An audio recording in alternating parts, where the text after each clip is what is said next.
Good morning, students. Welcome back to my YouTube channel, The Beauty of Physics. Myself Manoj Janeja, and today in this video, I am going to cover a very important topic of Chapter 3, Current Electricity, Class 12. आज की इस video में 12th class का Chapter 3 Current Electricity एक बहुत important topic cover करने जा रहा हूं, which is Ohm's Law. Ohm's Law.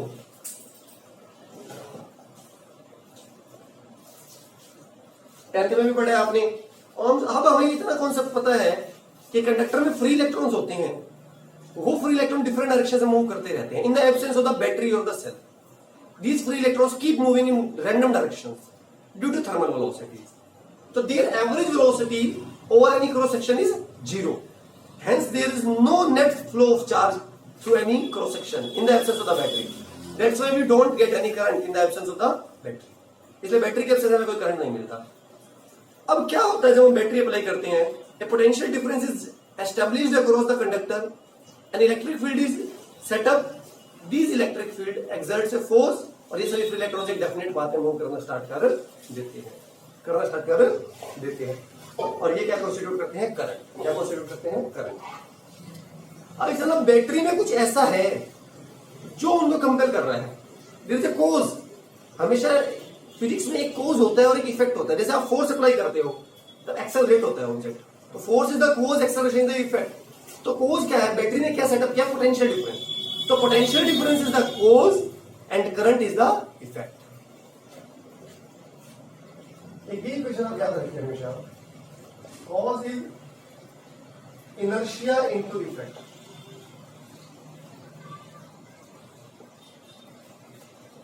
जैसे फोर्स होता है कॉज, मास है इनर्शिया, एक्सेलरेशन है इफेक्ट. इसमें थोड़ा दूर लिख दिया एफिको टर्म में ये मैंने इसलिए बोलता है कि ये इनर्शिया, ये इफेक्ट, ये मल्टीप्लाई ये है. आपको पता है अगर आप सेम फोर्स दो डिफरेंट ऑब्जेक्ट्स पे लगाते हैं, डिफरेंट ऑब्जेक्ट्स पे, एक बहुत मैसिव है और एक लाइट है, तो जो लाइट होगा उसमें एक्सेलरेशन बहुत ज्यादा आएगा. एक्सेलरेशन बहुत ज्यादा आएगा क्योंकि उसका मास कम है. उसका मास कम है. यहां से आप निकाल सकते हैं E = F/m. अगर आपने कांस्टेंट फोर्स लगाया दो ऑब्जेक्ट्स पर, फोर्स सेम है, तो जिसका मास कम उसमें एक्सेलरेशन ज्यादा. तो mass is a measure of inertia हमने 11th में पढ़ा था. तो जितना इनर्शिया ज्यादा होगा ना उतना इफेक्ट कम होगा, उतना इफेक्ट या कम. तो यहां पर होता है current electricity. Potential difference is the cause and current is the effect. Greater is the cause, greater will be the effect. तो इसको रिलेट किया ओम्स ने एक लॉ देकर. Ohm's law experimentally verified law है कि जितना मैं पोटेंशियल डिफरेंस ज्यादा लगाऊंगा ना, जितना मैं कॉज ज्यादा अप्लाई करूंगा कंडक्टर के उतना इफेक्ट ज्यादा आएगा, उतना इफेक्ट ज्यादा आएगा. तो क्या है ओम्स लॉ की statement? Potential difference applied across the ends of a conductor is directly proportional to the current flowing through the conductor, provided a condition है temperature pressure remains constant. Temperature pressure remains constant. तो क्या होता है? I proportional होता है B के,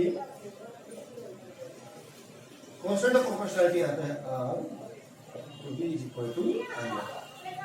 This is Ohm's law. Again इसी के एनालॉगस है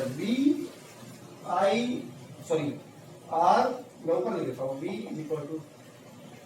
RI. कॉज है पोटेंशियल डिफरेंस, R है इनर्शिया, I है इफेक्ट. अगेन आपने अगर सेम बैटरी लगा दी, सेम बैटरी का मतलब सेम पोटेंशियल डिफरेंस वाली बैटरी दो अलग मटेरियल्स के अक्रॉस. एक बार आपने एक 2 वोल्ट की बैटरी लगा दी, 2 वोल्ट की बैटरी लगा दी आपने. एक बार लगा दी आयरन के क्रॉस, आयरन की रोड ले ली, और एक बार आपने सिल्वर की वायर ले ली. सबको तो silver is the best conductor. आपने 2 वायर्स ले ली, एक बार iron, identical dimension, length breadth सब कुछ सेम है, थिकनेस आपको पता है, बैटरी तो सेम है, बट करंट सिल्वर में बहुत ज्यादा आता है जबकि दोनों ही मेटल्स हैं. क्योंकि आयरन की भी रेजिस्टेंस कम है बट सिल्वर की रेजिस्टेंस और कम है. तो जितना इनर्शिया फैक्टर कम होगा उतना इफेक्ट ज्यादा आएगा, उतना इफेक्ट ज्यादा आएगा. अब हम इस इनर्शिया फैक्टर को पढ़ते हैं. रेजिस्टेंस क्या है? ये रेजिस्टेंस इसको पढ़ते हैं.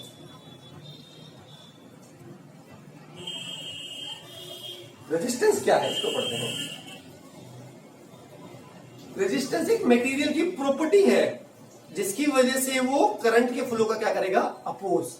It is the property of a material by virtue of which it opposes the flow of current flowing through it.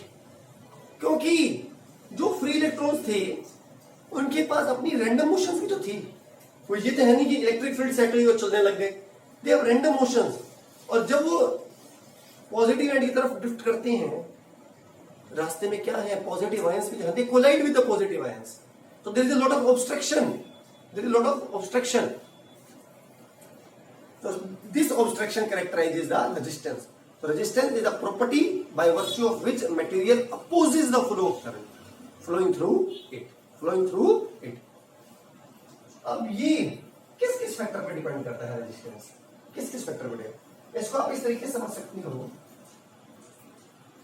एक अनइवन रोड है, अनइवन होता है उबड़ खाबड़ जिसमें बहुत सारे गड्ढे हो। एक बार ले लीजिए थिकनेस सेम ले लो, थिकनेस एक बार तो ये रोड है इतनी लेंथ का,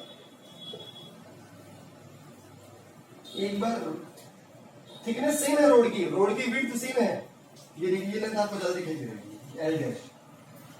आपको कहां ज्यादा ऑब्स्ट्रक्शन हो जाएगा, एक बार आपको इसको क्रॉस करना है और एक बार आपको यहां क्रॉस करना है। ऑब्वियसली इसमें ज्यादा होगी क्योंकि जितने रोड की लेंथ बढ़ जाएगी प्रोवाइडेड ये विड्थ सेम है और दोनों में उबड़ खाबड़ है, अनइवन है। तो ऑब्वियसली जितना ज्यादा अनइवन रोड होगी लेंथ, उतनी ज्यादा मुझे क्रॉस करना पड़ेगा, उतना ज्यादा टाइम लगेगा, उतना ज्यादा ऑपोजिशन होगी।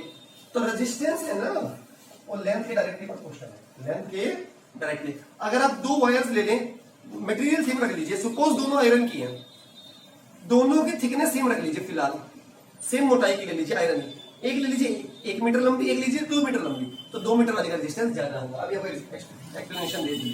तो जितनी वायर की लेंथ ज्यादा होगी उतना ऑब्वियसली उसके अंदर ऑब्स्ट्रक्शन ज्यादा होगा, क्योंकि स्ट्रक्चर है उतने न्यूक्लियाई फ्री इलेक्ट्रॉन ज्यादा होंगे, उतना ऑब्स्ट्रक्शन ज्यादा होगा, उतना रेजिस्टेंस ज्यादा, लेंथ के डायरेक्टली। और विड्थ में स्टडी करते हैं, विड्थ में स्टडी करते हैं। अब लेंथ तो रखते हैं सेम, लेंथ तो रखते हैं सेम और विड्थ को बढ़ाते हैं। लेंथ तो रखते हैं सेम, आपको पता है जितनी भीड़ी आप जाते हो, कभी कभी आप लोग मार्केट में ड्राइव कर रहे हो, कोई किसी नैरो स्ट्रीट में चले जाते हो, नैरो स्ट्रीट में कोई तंग गलियां होती हैं बहुत, कितना मुश्किल होता है ड्राइव करना, ऑब्स्ट्रक्शन जा। और अगर जैसे आप हाईवे पे जाते हो, बड़े चौड़े चौड़े रोड है, ड्राइव करने में मजा आता है। सेम यहाँ पे चाहे उबड़ खाबड़ हो, बट जितनी विड्थ ज्यादा होगी एटलीस्ट इससे कंफर्टेबल होगा, इससे कंफर्टेबल होगा मतलब यहाँ पर रेजिस्टेंस इसके कंपैरिजन में कम होगी, ऑब्स्ट्रक्शन। सेम कॉन्सेप्ट हमारा है। अब वही आयरन की दो वायर ले लेते हैं, अब लेंथ सेम रख लेते हैं, दोनों की 1 मीटर है, दोनों ही आयरन की। एक ले लेते हैं 1 centimetre square area of cross section वाली, एक ले लेते हैं 10 centimetre square area of cross section वाली। जहां एरिया बढ़ेगा, जब एरिया बढ़ेगा तो ऑब्स्ट्रक्शन कम हो जाएगी, क्योंकि अब जो फ्री इलेक्ट्रॉन अंदर मूव करने हैं, अब उनके पास ज्यादा एरिया है, वो ज्यादा एरिया में से निकल सकते हैं इजीली, तो रेजिस्टेंस कम हो जाएगी। तो रेजिस्टेंस एरिया की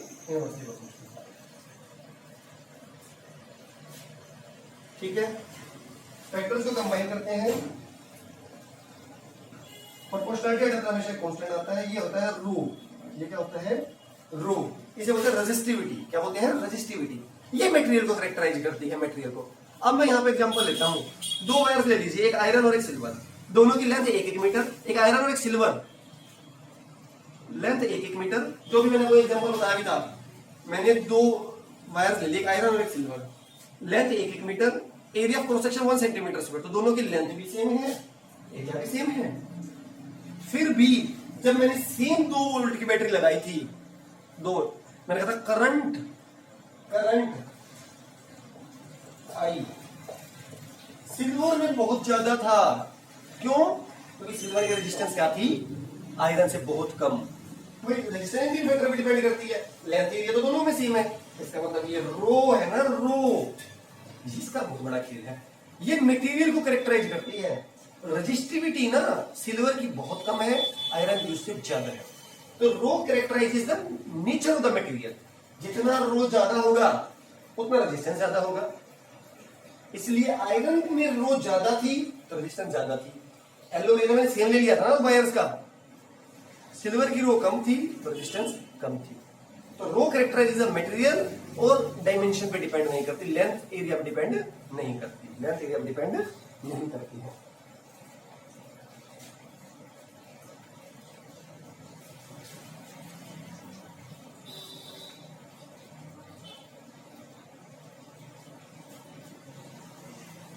इसके बाद चलते हैं एक्सप्रेशन पर, जो कि है macroscopic form of Ohm's law. Macroscopic form of Ohm's law, G is equal to sigma into E. Resistivity की रेसिप्रोकल होती है क्वांटिटी कंडक्टिविटी सिग्मा। हमें ये पता है I is equal to n e A v d. I upon A से divide कर लीजिए, n e v d. V d की वैल्यू हमें पता है e upon m into tau. I upon A होता है current density, n e square m tau e. J is equal to e upon, इसको ले जाता हूं मैं नीचे, एन ई स्क्वायर टाउ। ये क्या होती है? रो। ये किसका एक्सप्रेशन आता है? रो का। और 1 अपॉन रो क्या होता है? रेजिस्टिविटी का रेसिप्रोकल क्या होता है? Sigma. This is sigma, this is sigma into e. ठीक है, this is macroscopic form of Ohm's law. This is macroscopic form of Ohm's law. आज की इस वीडियो को करते हैं इतना ही। वीडियो पसंद है तो लाइक कर दीजिएगा, चैनल को फर्स्ट टाइम सब्सक्राइब करके बेल आइकन को भी प्रेस कर लीजिए, ताकि अपकमिंग वीडियो के नोटिफिकेशन आता सबसे पहले पहुंचे। Thank you so much children.